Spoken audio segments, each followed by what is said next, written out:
জয়দেবরা যখন ক্ষীরা নদীর তীরে এসে পৌঁছালো তখন সূর্য মাথার ওপর। গ্রীষ্মের এই দুপুরে বাড়ি থেকে বেরোনো তো দূর, এমনকি মাটিতে পা ফেলা যায় না।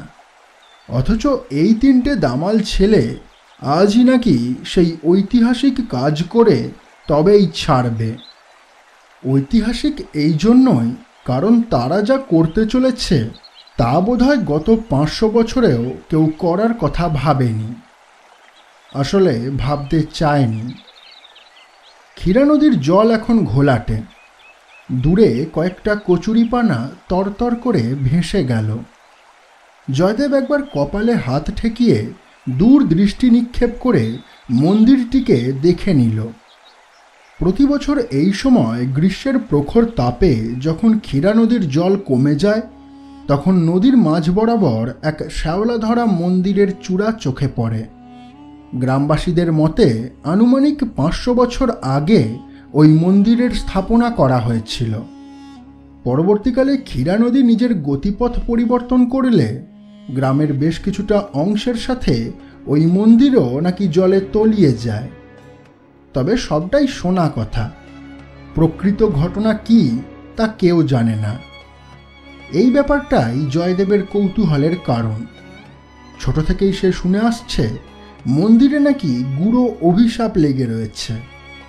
যাতে কেউ ওই মন্দিরে প্রবেশ করতে না পারে তাই প্রকৃতি দেবী নিজেই ক্ষীরা নদীর মোড় ঘুরিয়ে তার সুবন্দোবস্ত করেছেন। কিন্তু জয়দেবের তরুণ মন সেসব মানতে নারাজ। এবছর গ্রীষ্মে কাজ সম্পন্ন না হলে আবার 1 বছরের অপেক্ষা। তার উপর সব গ্রীষ্মেই জল কমবে এমন তো কোথাও লেখা নেই। জল কমলেও আদৌ মন্দিরের চূড়া দেখা যাবে কিনা তাতেও সন্দেহ রয়েছে। তাই অত ধৈর্য জয়দেবের নেই। সে সাঙ্গপাঙ্গ জুটিয়েছে আজই নদী পারাপারের জন্য। ন্যাড়া আর ক্যাবলা দুজনেই সাঁতার ভালোই জানে।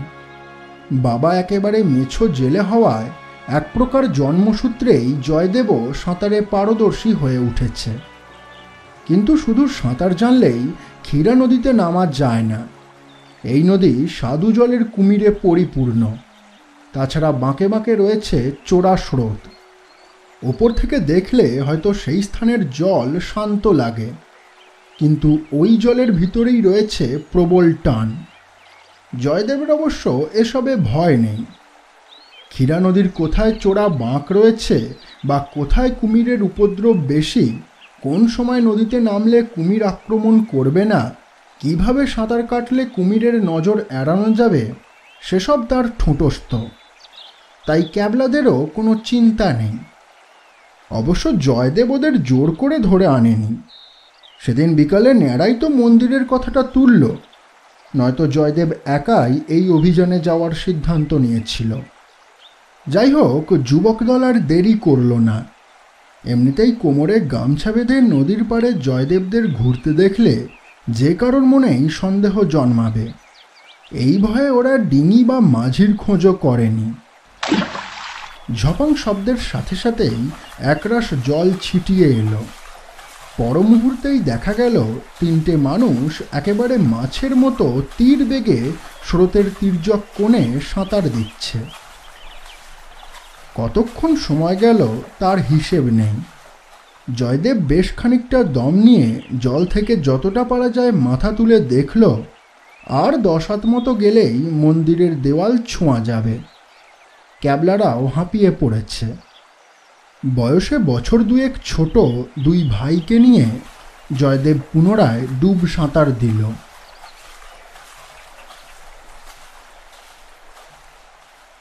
সূর্য তখন পশ্চিম দিগন্তে ঢলে পড়েছে। 3 জন যুবক শ্যাওলা ধরা পাথরের কিনারে বসে কোমরের ভিজে গামছা বাগিয়ে নিচ্ছে। একটু পর তারা এক এক করে পাথরের খাঁজ বরাবর মন্দিরের চ্যাপ্টা চূড়ায় উঠে এলো। চারিদিকে যতদূর পর্যন্ত চোখ যায় সবই জল। এখান থেকে শঙ্করপুর গ্রামের টিকিটিও দেখা যায় না। ক্যাবলার ভয় করে, সন্ধ্যায় দিক চিনে বাড়ি ফিরতে পারবে তো? অবশ্য জয়দেবদা থাকতে অহেতুক ভয় করার কোনো কারণ নেই। মন্দিরের চূড়াটা চ্যাপ্টা হলেও আকারে অনেকটা। দীর্ঘদিন জলের তলায় থাকার দরুন পুরোটাই পিচ্ছিল। তিনজনেই দ্রুত পায়ে চারিদিকটা ঘুরে দেখে নেয়। স্বাভাবিকভাবেই ভিতরে ঢোকার কোনো রাস্তা চোখে পড়ে না। জয়দেব বুঝতে পারে মন্দিরের দরজা এখনো জলের তলাতেই কোথাও লুকিয়ে আছে, কিন্তু সেই প্রবেশদ্বার অবধি পৌঁছানো তাদের কম্য নয়। ডুব সাঁতার দিয়ে হাতড়ে হাতড়ে দরজা খুঁজে পাওয়া যাবে ঠিকই, কিন্তু দম আটকে তার ভিতরে প্রবেশ করা এক প্রকার আত্মহত্যারই সমান। তবুও এই পর্যন্ত যতটা ওরা করেছে তা কম গৌরবের কিছু নয়। 500 বছরের পুরানো মন্দিরের চূড়ায় ওঠাকে মোটেই জলভাত বলা যায় না, কিন্তু তাতেও মন্দিরের ভিতর প্রবেশ করতে পারার সেই আকাঙ্ক্ষা যেন রয়েই গেল। বিষণ্ণ মনে ওরা বাড়ি ফেরার পরিকল্পনা করছিল, হঠাৎ ঠান্ডা এক হাওয়ার সাথে কারা যেন ফিস ফিস করে উঠল। পরক্ষণেই পাথর ঘষার শব্দ শুনে জয়দেব ঘাড় ঘোরাতেই দেখতে পেল মন্দিরের ছাদের বেশ কিছুটা অংশ সরে যাচ্ছে। ক্যাবলারাও এতক্ষণে সতর্ক হয়ে উঠেছে। আওয়াজ থেমে যেতেই চোখে পড়ল পাথরের একটি চাঁই সরে যাওয়ার ফলে চৌকাকার এক গহ্বর তৈরি হয়েছে। জয়দেব ধীর পায়ে সেদিকে এগিয়ে যায়। অন্ধকার গর্তের মধ্যে দু একটা সিঁড়ি চোখে পড়ে। ওরা ভাবে ভগবান বোধহয় সত্যিই মুখ তুলে চেয়েছেন, তাই নিজে থেকেই পাথর সরে গিয়ে ওদের জন্য পথ করে দিয়েছে।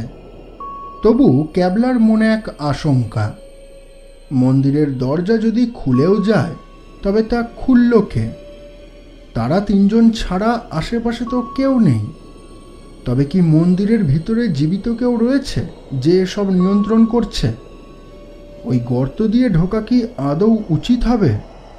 হাজারটা এমন প্রশ্ন ক্যাবলার মনে উঁকি দিলেও তাতে লাভ কিছু হলো না, কারণ সুগন্ধি চালের মতো এক মিষ্টি গন্ধ নাকে যেতেই ক্যাবলা নিজের চিন্তা শক্তি হারিয়ে ফেলল। নিঃসন্দেহে বলা যায় এই গন্ধ ভেসে আসছে ওই গর্ত থেকে। তিনজন যুবকই ওই অজানা গন্ধের টানে এগিয়ে যায়। ইতিমধ্যেই সূর্য অস্ত গেছে। জয়দেব যতবারই বাড়ি ফেরার চিন্তা করে ততবারই সুন্দর গন্ধটা আরও তীব্রভাবে নাকে আসে। সাথে সাথেই তার মনে হয় ওই গর্তে তাকে নামতেই হবে। কেউ যেন যুগ যুগ ধরে ওদের অপেক্ষায় বসে আছে। দুধাপ সিঁড়ি পেরোতেই ওরা তরল অন্ধকারে মিশে যায়। ধীরে ধীরে পাথরের চাঁইটা আবার বন্ধ হয়ে আসে।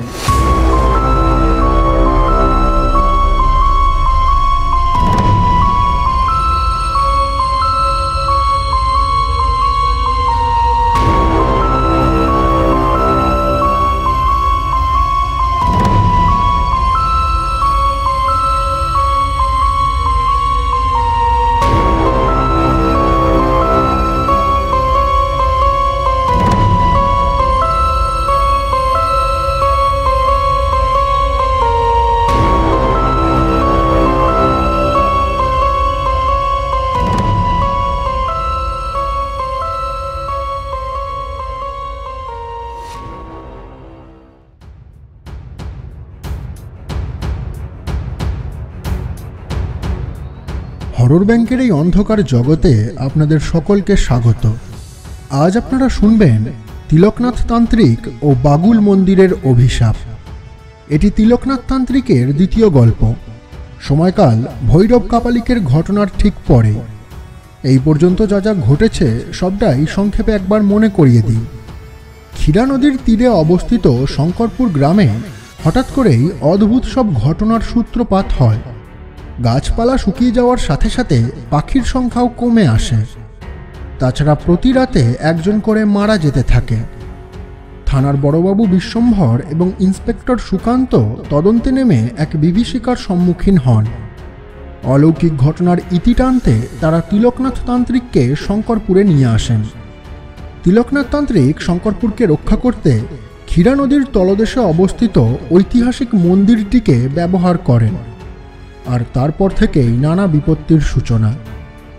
আজকের গল্পটি ঠিকঠাকভাবে বোঝার জন্য আপনাদের ক্রমান্বয়ে 3টি গল্প শুনতে হবে। প্রথমেই তিলকনাথ তান্ত্রিক ও ভৈরব কাপালিক প্রথম পর্ব, তারপর ওই গল্পের দ্বিতীয় পর্ব এবং সবশেষে বাদল তান্ত্রিকের পরি বনাম তান্ত্রিক। প্রতিটি গল্পের লিঙ্ক নিচে ডেসক্রিপশনে দেওয়া আছে। শুনতে থাকুন আজকের গল্প তিলকনাথ তান্ত্রিক ও বাগুল মন্দিরের অভিশাপ প্রথম পর্ব।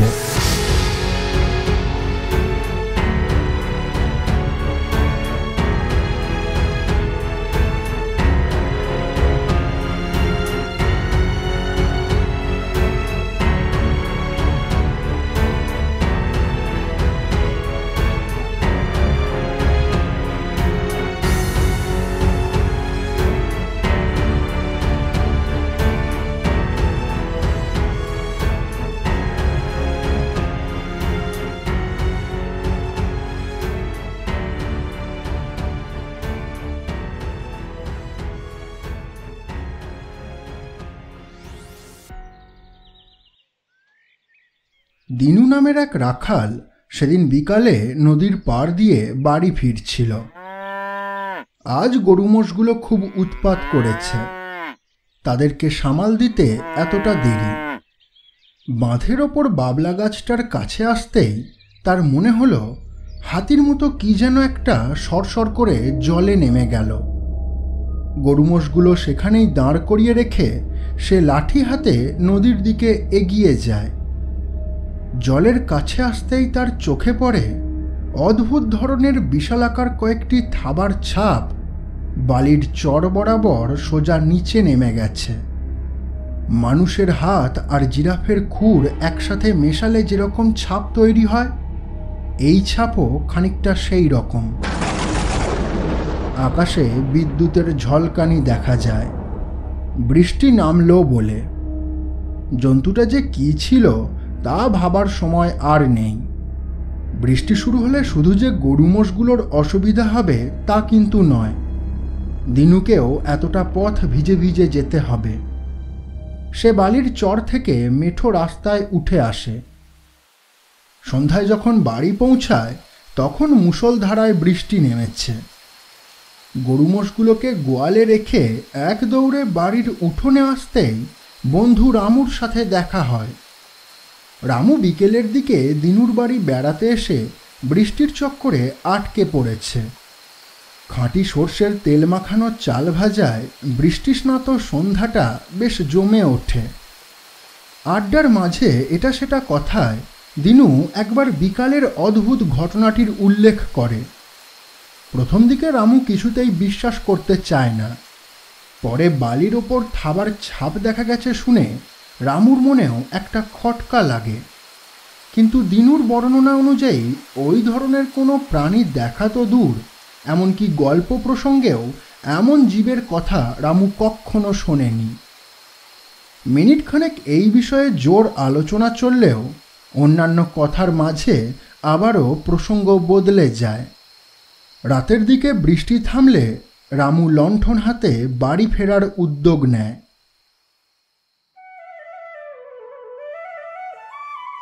ভৈরব কাপালিককে জব্দ করার পর প্রায় দিন 10 কেটে গেছে। তিলকনাথ এখনও শঙ্করপুরেই রয়েছেন। শহরের ধুলো ময়লায় ফিরে যেতে মন চায় না। গ্রামের ফুরফুরে বাতাস, পাখির কলকাকলি, দুবেলা পেট ভরে ভাত, এই তো জীবন। তবে সমস্যা একটাই, রান্নার মাসির হাতের কাজ দিন প্রতিদিন যেন নিকৃষ্ট থেকে নিকৃষ্টতর হয়ে উঠছে। এক একদিন দুপুরের দিকে পাতের পাশে আলু বেগুনের ঘ্যাঁট দেখে তিলকনাথ তো বলেই ফেলেন, সুকান্ত, তোমার রান্নার মাসির দ্বারা আর কিছু হবে না, বুঝলে? এর থেকে আমি নিজের চাল আলু ফুটিয়ে যদি খেতাম তাহলে বোধহয় বেশি তৃপ্তি পেতাম। সুকান্ত অবশ্য এসব কথায় কান দেয় না।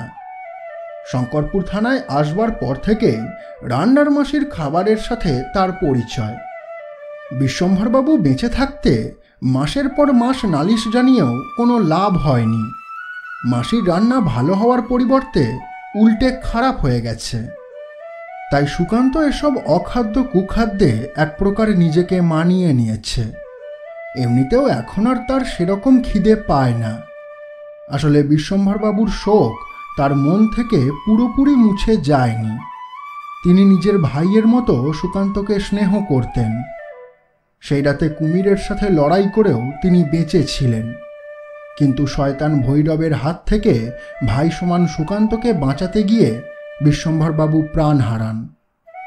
অথচ অলৌকিক ঘটনার কথা সদর থানার কেউই বিশ্বাস করবে না জেনে কুমিরের পেটেই বড়বাবু চলে গেছেন, এইভাবেই ঘটনা সাজাতে হয়েছে। তিলকনাথ আর মন্টু মাঝি উভয়ই সাক্ষ্য দিয়েছেন, যদিও আদালত ব্যাপারটা নিয়ে ভাবনা চিন্তা করছে। একজন সিনিয়র পুলিশ অফিসারের অপমৃত্যু এইভাবে উড়িয়ে দেওয়া যায় না। শঙ্করপুর থানার বর্তমান অফিসার ইনচার্জ সুকান্ত স্বয়ং। নতুন অফিসার না আসা পর্যন্ত থানার যাবতীয় দায়িত্ব তাকেই দেওয়া হয়েছে। রোজ সকালে পাখির মতো তড়িঘড়ি কয়েকটা খাবার মুখে দিয়েই সে কোয়ার্টার থেকে বেরিয়ে যায়। দুপুরের দিকে সময় পেলে পেটে দুটো অন্ন পড়ে, নয়তো রান্নার মাসির পাঠানো খাবার টেবিলেই পড়ে থাকে। ছুটির দিনে অবশ্য তিলকনাথের সাথে খাওয়া দাওয়ার সুযোগ হয়। সেদিন সন্ধ্যায় তিলকনাথ কোয়ার্টারের বারান্দায় বসে মালা হাতে জপ করছিলেন। গেট খোলার শব্দে সচকিত হয়ে তিনি দেখতে পেলেন সুকান্ত দ্রুত পায়ে ঘরে ঢুকছে। তার চোখে মুখে অদ্ভুত এক অভিব্যক্তি। মানুষের মনে সংশয় আর ভয় একসাথে কাজ করলে যেরকম আচরণ দেখা যায়, সুকান্তের হাবভাবও খানিকটা সেই রকম। তিলকনাথ কি যেন একটা ভেবে বলে ওঠেন, কি ব্যাপার সুকান্ত, শরীর ঠিক আছে তো? প্রথমটায় সুকান্ত কিছুই যেন বুঝতে পারে না। আসলে তিলকনাথের কথা তার কানে গেলেও বোধহয় মাথা অবধি পৌঁছায়নি। তার মন নানা আশঙ্কায় জর্জরিত। ও সুকান্ত, বলি হলোটা কি? দ্বিতীয়বার তিলকনাথের ডাকে সুকান্তের সম্বিত ফেরে। হ্যাঁ, আমাকে ডাকছিলেন? হ্যাঁ, তোমাকে তো বলছি। শরীর টরীর সব ঠিকঠাক আছে তো? হ্যাঁ হ্যাঁ, শরীরে কি আর হবে। দুপুরের খাওয়াটা ঠিকমতো হলো না, তারপর হাবিলদারগুলোকে কাজ বোঝাতে দেরি হয়ে গেল, তাই একটু ঘোর লেগেছে। এক কাপ কড়া করে চা খেলেই সব ঠিক হয়ে যাবে। তিলকনাথ আর চোখে তাকান। শুধুই কি তাই সুকান্ত? আমার কাছে কিন্তু কিছু লুকিও না বাবা, আমি কিন্তু সব বুঝি। সুকান্ত থতমত খেয়ে বলে ওঠে, না না, সেরকম কিছু নয়। তবে জানেন, আজ অদ্ভুত একটা কেস হাতে পেলাম। কেস? কীরকম কেস বলো তো? জুতোজোড়া ঘরের কোণে খুলে রেখে সুকান্ত উত্তর দেয়, দাঁড়ান, আমি হাত মুখটা ধুয়ে 2 কাপ চা বানিয়ে আনি, তারপর আপনাকে সব বলছি। তিলকনাথ ঘাড় নেড়ে সম্মতি জানান। মিনিট 10 পর চায়ের টেবিলে পুনরায় কথোপকথন শুরু হয়। এক মুঠো কুচো নিমকি মুখে পুরে তিলকনাথ বলে ওঠেন, এবার বলো তো সুকান্ত, ব্যাপারটা কি ঠিক হয়েছে? সুকান্ত চায়ে চুমুক দিয়ে বলতে শুরু করে, তান্ত্রিক মশাই, ঘটনাটা শুনলে আপনি হয়তো আমাকে পাগল বলবেন, ভাববেন বিশ্বম্ভরবাবুর শোকে বোধহয় আমার মাথা খারাপ হয়ে গেছে। কিন্তু বিশ্বাস করুন, আমি আপনাকে একটা কথাও মিথ্যা বলবো না। তিলকনাথের মুখ গম্ভীর হয়ে ওঠে।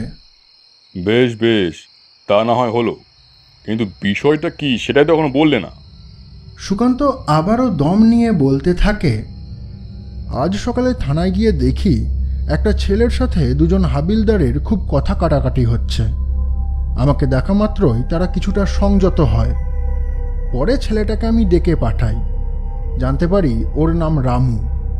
রামু থানায় এসেছে অদ্ভুত এক অভিযোগ জানাতে। অভিযোগ এক দম্পতির বিরুদ্ধে। আমি ওকে বিষয়টা বিস্তারিতভাবে বলার জন্য আদেশ করি। সে বলে দিনু নামে তার এক বন্ধুকে নাকি খুঁজে পাওয়া যাচ্ছে না। কয়েকদিন আগে যে সন্ধ্যায় বৃষ্টি হলো, সেই দিন নাকি শেষবারের মতো রামুর সাথে দিনুর দেখা হয়েছিল। তারপর 2-4 দিন বন্ধুকে দেখতে না পাওয়ায় রামু খোঁজ খবর নিতে বন্ধুর বাড়ি যায়। কিন্তু গিয়ে দেখে সেখানে দিনু নেই। তবে সবথেকে আশ্চর্য বিষয়, দিনুর মা বাবা উভয়ই বলে যে দিনু নামের কাউকেই নাকি তারা চেনে না। এমনকি আজ পর্যন্ত তাদের কোনো ছেলেপিলেও হয়নি। স্বভাবতই রামুর সাথে তাদের ঝগড়াঝাঁটি শুরু হয়। অতঃপর পাড়াপড়শি জড়ো হলে ঘটনাটা আরও গোলমেলে হয়ে ওঠে, কারণ রামুর মতো সবাই দিনুর খোঁজ খবর জানতে চায়। এদিকে দিনুর মা বাবা তাদের বক্তব্যে অটল। সবার সামনেই তারা বলে তাদের নাকি কোনো সন্তানই নেই। দিনু নামটাও এর আগে তারা কখনো শোনেনি।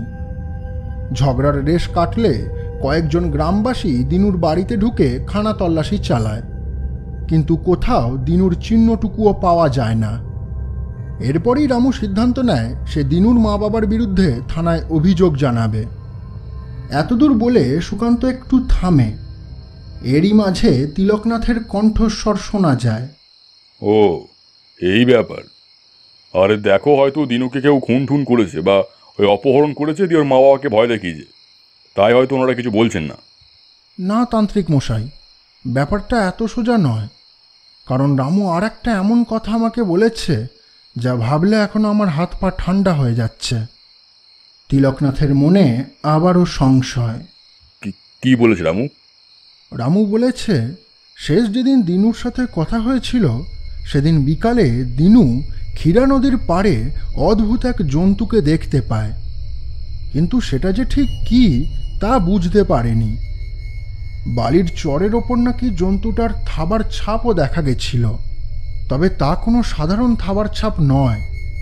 মানুষের হাত আর জিরাফের খুর একসাথে মেশালে যেরকম হয়, দিনুর মতে সেই ছাপও খানিকটা ওই রকম।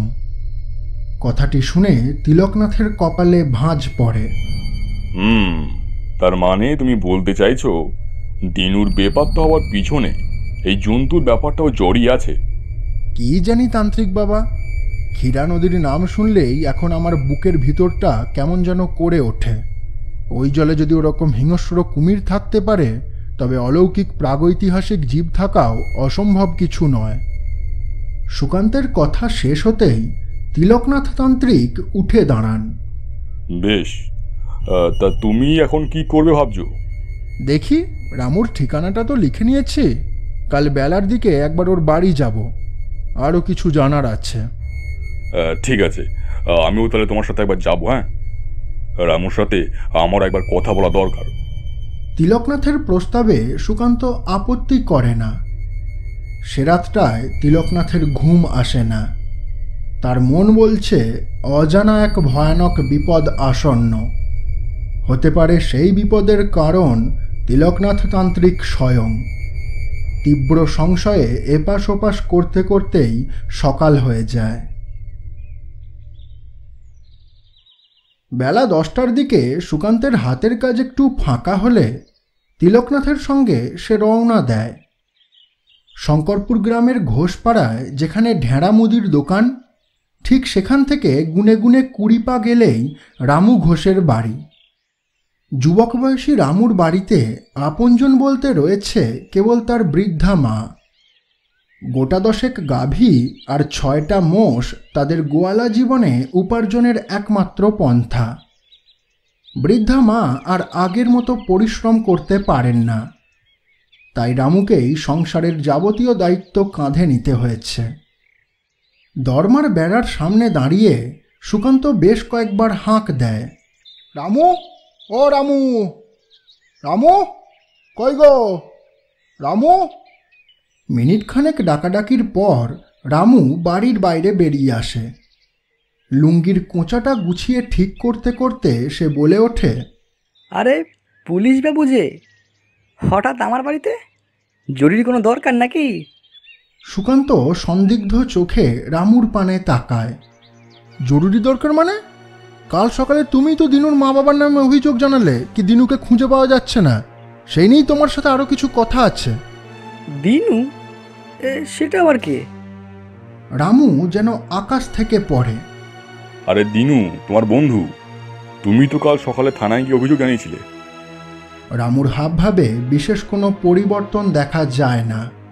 আমি কাল সকালে অভিযোগ জানাতে গেছিলাম? কি যে বলেন বাবু! আমি তো কাল সারাদিন ঘরেই ছিলাম। সুকান্তের চোখ লাল হয়ে ওঠে, হাতের মুঠো শক্ত হয়ে যায়। দেখো রামু, আমার সঙ্গে মশকরা করার পরিণতি কি হতে পারে তুমি ভাবতেও পারছো না। চাইলে এখনই তোমাকে শায়েস্তা করে দিতে পারি। না না বাবু, খামোখা আপনার সাথে মশকরা কেন করতে যাব? আমি সত্যি কথা বলছি। দিনু নামে আমার কোনো বন্ধু তো দূরের কথা, এই নামটাই প্রথম শুনছি আমি। কি নামটাই প্রথম শুনলে? দাঁড়াও দাঁড়াও, তোমার ন্যাকামো ঘুচিয়ে দিচ্ছি। এই বলে তিলকনাথ জোর ডাকাডাকি শুরু করলে খানদশেক লোক জড়ো হয়। তাদের প্রত্যেককেই দিনুর ব্যাপারে জিজ্ঞাসাবাদ করা হয়, কিন্তু অবাক কাণ্ড এই যে তারা কেউই দিনুকে চেনে না, এমনকি দিনু নামটাও এর আগে কখনো শোনেনি। সুকান্তের রাগ হয়। সে বুঝতে পারে হয় সবাই মিথ্যা বলছে, নয়তো তাদের মাথা খারাপ হয়ে গেছে। এদিকে তিলকনাথের মন আবারও কু গাইতে শুরু করেছে। তিনি সুকান্তের উদ্দেশ্যে বলে ওঠেন, সুকান্ত, ছেড়ে দাও, এদের সাথে কথা বাড়িয়ে লাভ নেই। তুমি বরং থানায় যাও, আমি একটু পর আসছি। সে না হয় ঠিক আছে, কিন্তু কোথায় যাবেন আপনি?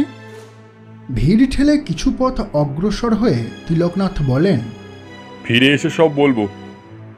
মনে হয় আমারই কোথাও ভুল হয়েছে। শেষের কথাটা সুকান্তের মনে আঁচড় কাটে। হ্যাঁ, তান্ত্রিক মশাইয়ের ভুল? কি বলতে চাইছেন উনি? এসব ভাবতে ভাবতেই সুকান্ত ফেরার পথ ধরে।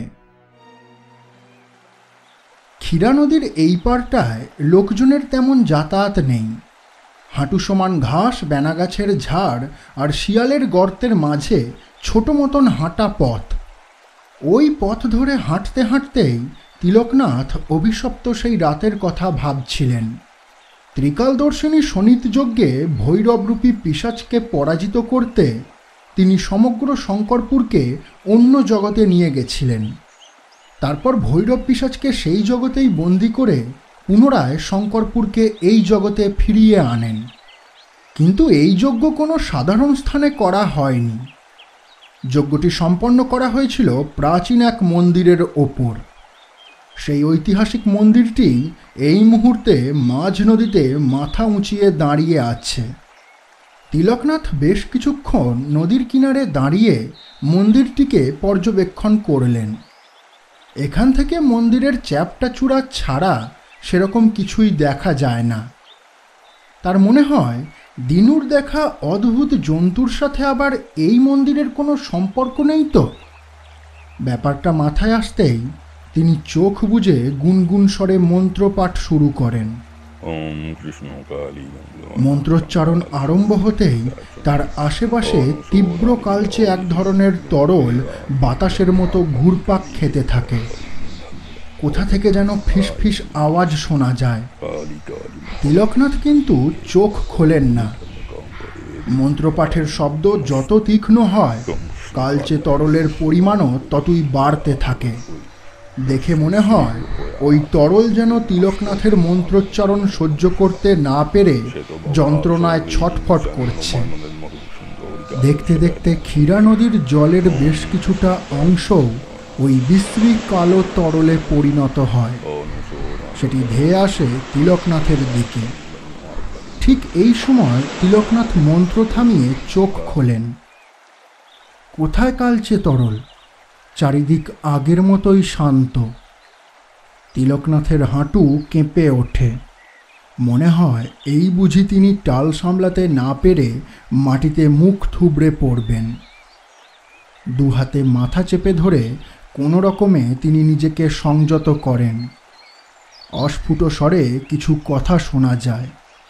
ভুল, কি ভুল করেছি আমি? ভুল হয়ে গেছে আমার, মারাত্মক ভুল হয়েছে আমার। এইসব কথা বলতে বলতেই তিনি পিছন পানে তাকান। সাথে সাথেই গাছের ফাঁক দিয়ে এক বৃদ্ধের অগ্নিসমান প্রজ্বলন্ত দৃষ্টি দেখা যায়। এ সেই বৃদ্ধ যে সেদিন দুপুরে সুকান্তদের শত অনুরোধ করেছিল মন্দিরে না যাওয়ার জন্য, কিন্তু বিশ্বম্ভরবাবুরা বৃদ্ধের কথা শোনেননি। মন্টু মাঝির নৌকায় চেপে মন্দির অভিযান চালিয়েছিলেন। বৃদ্ধটি ধীর পায়ে তিলকনাথের দিকে এগিয়ে আসে। তার চোখের চাহনি এতটাই ক্রূর যে তিলকনাথও ভয় পেয়ে দুপা পিছিয়ে যান।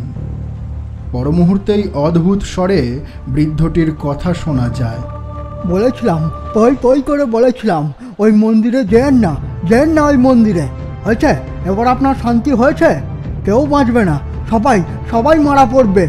শত শত বছরের অভিশাপ লেগে রয়েছে ওই মন্দিরে, আর আপনারা সেই অভিশাপকেই মুক্ত করেছেন। আর কেউ বাঁচবে না, সবাইকে মরতে হবে। তবে ভাববেন না যে আপনারা পার পেয়ে যাবেন। আপনাদেরও চরম দুর্গতি আসছে, আপনারাও মরবেন, আমাদের মতো ওই তিলে তিলে কষ্ট পেয়ে মরবেন। তিলকনাথের চোখ জলে ভরে ওঠে। এরকম বলবেন না, আমি মানছি সব ভুল আমার, কিন্তু বিশ্বাস করুন, আপনি যে কোন অভিশাপের কথা বলছেন আমি কিছুই জানি না। আপনি আমাদের সাহায্য করতে পারেন। আপনি যদি সবটা খুলে বলেন আমাকে, তবে আমরা সবাই মিলে একটা ব্যবস্থা করতে পারি। আর ব্যবস্থা? যা সর্বনাশ হওয়ার হয়ে গেছে। বাগুল আর বন্দি নেই, আপনারা তাকে মুক্ত করেছেন, আর কিছু করার নেই। এবার শুধু মৃত্যুর অপেক্ষা। এক এক করে সবাই মরবে, সবাই। কথা শেষ না করেই বৃদ্ধ উল্টো দিকে দৌড়াতে থাকে। দাঁড়ান, আরে দাঁড়ান, আপনার সাথে আমার কথা আছে, আপনাকে আমার দরকার। এই বলে তিলকনাথ কয়েক পা ছুটে গেলেন বটে, কিন্তু গাছপালার ফাঁকে বৃদ্ধ কোথায় যে মিলিয়ে গেলেন তা ঠিক ঠাওর করতে পারলেন না। ঘণ্টা দুয়েক পর কোয়ার্টারে ফিরেই তিলকনাথ তান্ত্রিক কাগজ পেন নিয়ে বসে পড়েন। বেশি সময় নেই। সুকান্তকে বলে চটজলদি একটি চিঠি পাঠাবার ব্যবস্থা করতে হবে। তিনি ভাবলেন, শঙ্করপুরে না হলেও আশেপাশের কোনো না কোনো গ্রামে অন্তত একটা ডাকঘর তো থাকবেই। চিঠি সঠিক সময়ে ঠিকঠাক গন্তব্যে না পৌঁছালে বিপদ আরও বাড়তে পারে। খসখস শব্দে কলম ছুড়তেই সাদা কাগজে কয়েকটি লেখা ফুটে ওঠে। বাদল, আমি তিলকনাথ তান্ত্রিক বলছি। জানি না তোমার মনে আছে কি না, তবে তোমার সাথে আমার রাজারহাট মহাশ্মশানে দেখা হয়েছিল। সেই অভিশপ্ত রাতে তুমি যদি তোমার নিজের ক্ষমতা প্রদর্শন না করতে, তবে হয়তো শ্মশানে উপস্থিত প্রত্যেক তান্ত্রিকই সেদিন মারা পড়ত। সেই রাতেই বুঝেছিলাম তোমার মধ্যে অদ্ভুত এক দিব্য প্রভা রয়েছে। হতে পারে কোনো মায়াবী শক্তি তোমাকে চিরন্তন রক্ষা করে চলেছে। সে যাই হোক, কাজের কথায় আমি আসি। আমি এখন শঙ্করপুর গ্রামে রয়েছি। মেমারি স্টেশন থেকে বেশ খানিকটা দূরে ক্ষীরা নদীর কূলে এই গ্রাম। এখানে এসেছিলাম একটা রহস্য সমাধান করতে, কিন্তু আমার এক মারাত্মক ভুলে সমগ্র গ্রামের উপর বিপদ ঘনিয়ে এসেছে। ঐতিহাসিক এক মন্দিরের অভিশাপ আমাদের সকলকে গ্রাস করেছে। এই অবস্থায় তোমার সাহায্য ছাড়া এই বিভীষিকা থেকে বেঁচে ফেরা আমার পক্ষে সম্ভব নয়। তাই আশা করব তুমি সঠিক সময় শঙ্করপুর গ্রামে উপস্থিত হবে। আর হ্যাঁ, ভয় পেও না, তোমার বাড়ির ঠিকানা আমি নিজের ক্ষমতাতে জোগাড় করেছি। এইটুকু সামর্থ্য তিলকনাথের আছে। এটি তোমার শুভাকাঙ্ক্ষী তিলকনাথ তান্ত্রিক।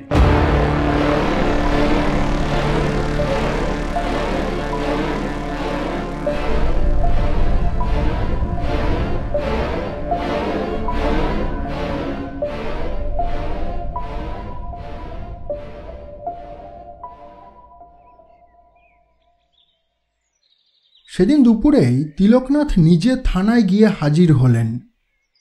বিষণ্ণ মনে সুকান্ত তখন চেয়ারে হেলান দিয়ে বসে আছে। তার চোখ দুটো ওপরের দিকে নিবদ্ধ, মুখখানা অন্ধকারে ঢাকা। বোধহয় সেও আসন্ন বিপদের আভাস পেয়েছে। তিলকনাথ তান্ত্রিককে হলঘরে ঢুকতে দেখেই সুকান্ত চেয়ার ছেড়ে উঠে দাঁড়ায়। আরে তান্ত্রিক মশাই যে, আপনি এখানে? আমাকেই তো বলতে পারতেন, আবার এত কষ্ট করে আপনার এখানে আসার কি দরকার ছিল? না সুকান্ত, তুমি বুঝছো না, আমাকে আসতেই হতো। এই চিঠিটা যত তাড়াতাড়ি সম্ভব বামুনিয়া গ্রামে পাঠানোর ব্যবস্থা করো। সুকান্ত একটু ভেবে বলে ওঠে, বামনিয়া? সে তো আমাদের এই ক্ষীরা নদীর তীরের কোনো একটা গ্রাম বলে শুনেছিলাম। তার ঠিকানাটা ঠিকঠাক লিখেছেন তো? হ্যাঁ হ্যাঁ, সব লিখে দিয়েছি। দেখো না, খামের উপরেই লেখা রয়েছে। তুমি তাড়াতাড়ি এটাকে ডাকে পাঠাও দেখি। সে না হয় পাঠাচ্ছি, কিন্তু এই চিঠি কার জন্য? আর এই চিঠিতে কী এমনই বা লেখা আছে যার জন্য আপনি এত তাড়াহুড়ো করছেন? সুকান্ত, অত প্রশ্ন করো না। সময় হলে সব জানতে পারবে। আমি নিজে তোমাকে সবটা বলবো। কিন্তু এখন আর দেরি করো না ভাই আমার, তাড়াতাড়ি চিঠিটা পাঠানোর ব্যবস্থা করো। সুকান্ত আর কথা বাড়ায় না। একজন হাবিলদারকে ডেকে খামটি ডাকঘরে পৌঁছে দেওয়ার আদেশ দেয়। হাবিলদারও সময় নষ্ট না করে তৎক্ষণাৎ থানা থেকে বেরিয়ে যায়, কারণ নিকটবর্তী পোস্ট অফিস প্রায় 7-8 ক্রোশ দূরে। হাবিলদার চলে যাওয়ার সাথে সাথেই তিলকনাথও থানা থেকে বেরিয়ে আসেন। তার মন ভারাক্রান্ত। মাথার ভিতর কেবল বৃদ্ধের সেই কথাগুলোই পাক খাচ্ছে। শত শত বছরের অভিশাপ, মানুষের মৃত্যু, বন্দি বাগুল, আরও কত কি। কিন্তু দুর্ভাগ্য, একটি প্রশ্নের উত্তরও তিলকনাথের জানা নেই। সবই যেন ধোঁয়াশা। এইসব জট পাকানো চিন্তার বোঝা মাথায় নিয়েই তিনি কোয়ার্টারে প্রবেশ করেন। দেখতে দেখতে পাখিরা যে যার বাসায় ফিরে যায়। বিকেল গড়িয়ে সন্ধ্যা নামে। অন্ধকার কিছুটা গাঢ় হতেই কোয়ার্টারের সামনে একটি মাথা দেখা যায়। তিলকনাথ তখন গভীর চিন্তামগ্ন হয়ে বারান্দায় পায়চারি করছিলেন। একজন লোক কোয়ার্টারের দিকে এগিয়ে আসছে দেখে তিনি দাঁড়িয়ে পড়লেন। লোকটি গেটের কাছাকাছি পৌঁছাতেই বোঝা গেল অপরিচিত কোনো ব্যক্তি নয়, এ তো সুকান্ত। সে গেট খুলে হন্তদন্ত হয়ে সিঁড়ি বেয়ে বারান্দায় উঠে আসে। তিলকনাথ বলে ওঠেন, কি ব্যাপার সুকান্ত? আবার কোনো ঝামেলা হয়েছে নাকি? সুকান্ত ভারী অবাক হয়ে উত্তর দেয়, ঝামেলা? ঝামেলা কেন হতে যাবে? না, আসলে তুমি এমনভাবে গেট খুলে উপরে উঠে এলে, আমি ভাবলাম বুঝি আবার কোনো বিপদ হলো। ঈষৎ হেসে সুকান্ত বলে, তাড়াতাড়ি আসবো না? রান্না বান্নাগুলো তো আবার আমাকে করতে হবে। হ্যাঁ, তুমি রান্না করবে? কেন? তোমার রান্নার মাসি কোথায়? সে আজ সন্ধ্যায় কাজে আসবে না? কাজের মাসি? আমাদের কোয়ার্টারে কোনো কাজের মাসি আছে নাকি? সুকান্তের কথায় তিলকনাথের বুকটা ধড়াস করে ওঠে। এসব কি বলছো সুকান্ত? রান্নার মাসিকে তুমি ভুলে গেলে? আরে যার হাতের খাবার একেবারে অখাদ্য, আমরা একসাথে খেতে বসে তার রান্না করা খাবার খেয়ে কত সমালোচনা করেছি, আর সেই মাসিকে তুমি মনে করতে পারছো না? সুকান্তের মুখে কিন্তু সেই হাসিটাই লেগে রয়েছে। কথার ভাব পরিবর্তন না করে সে বলে ওঠে, তান্ত্রিক মশাই, আপনি পাতা টাতা খাচ্ছেন নাকি বলুন তো? আমাদের এখানে রান্নার মাসি কোথা থেকে আসবে? এতদিন তো আমি আপনাকে রান্না করে খাওয়াচ্ছি। তিলকনাথ আর দাঁড়িয়ে থাকতে পারেন না। কোনো রকমে দেওয়াল ধরে বারান্দার ওপর বসে পড়েন। এই কি হলো? আপনি ঠিক আছেন তো? এই বলে সুকান্ত তিলকনাথের পানে এগিয়ে যায়। তিলকনাথের মুখ বিষণ্ণ।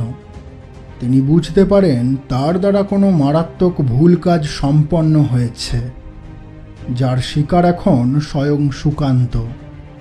হয়তো অমানবিক এক শক্তি দিনুর মতোই রান্নার মাসিকে এমনভাবে গ্রাস করেছে যে তার সামান্য প্রমাণটুকুও রেখে যায়নি। তবে সুকান্ত অতীতের অন্যান্য কথা মনে করতে পারছে কিনা তা একবার পরীক্ষা করা দরকার। এই ভেবেই তিলকনাথ বলে ওঠেন, আচ্ছা সুকান্ত, বিশ্বম্বরবাবু কে ছিলেন? সুকান্ত আবারও অবাক। এ কি ধরনের প্রশ্ন তান্ত্রিক মশাই? আপনি কি সত্যি নেশা টেশা করেছেন নাকি? যেটুকু জিজ্ঞেস করছি সেটুকুর উত্তর দাও, পাল্টা প্রশ্ন করো না। তিলকনাথের ধমক শুনে সুকান্তের বোধগম্য হয় তান্ত্রিক বাবা নেশাগ্রস্ত নয়। নিশ্চয়ই কিছু একটা ভেবে তিনি এই প্রশ্ন করছেন। সে উত্তর দেয়, বিশ্বম্ভরবাবু আমাদের শঙ্করপুর থানার অফিসার ইনচার্জ ছিলেন। ছিলেন মানে? তিনি এখন কোথায়? তিনি মারা গেছেন। তিনি কিভাবে মারা গেলেন? সুকান্তের ভুরু কুঁচকে যায়।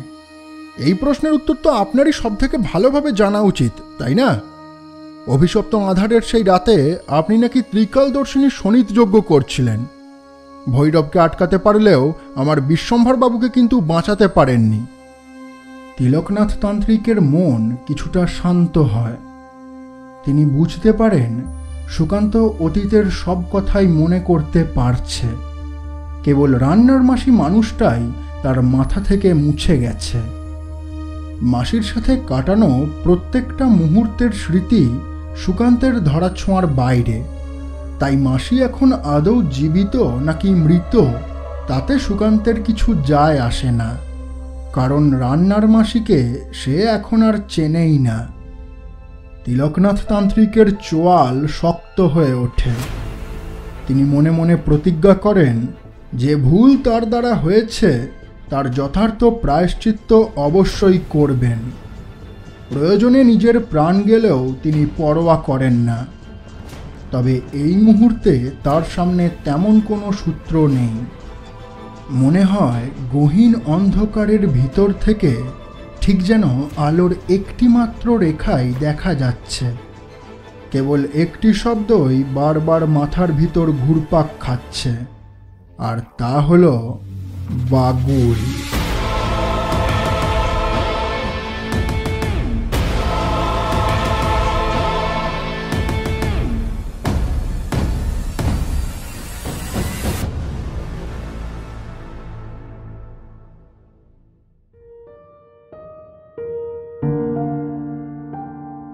শুনছিলেন আজকের গল্প তিলকনাথ তান্ত্রিক ও বাগুল মন্দিরের অভিশাপ প্রথম পর্ব।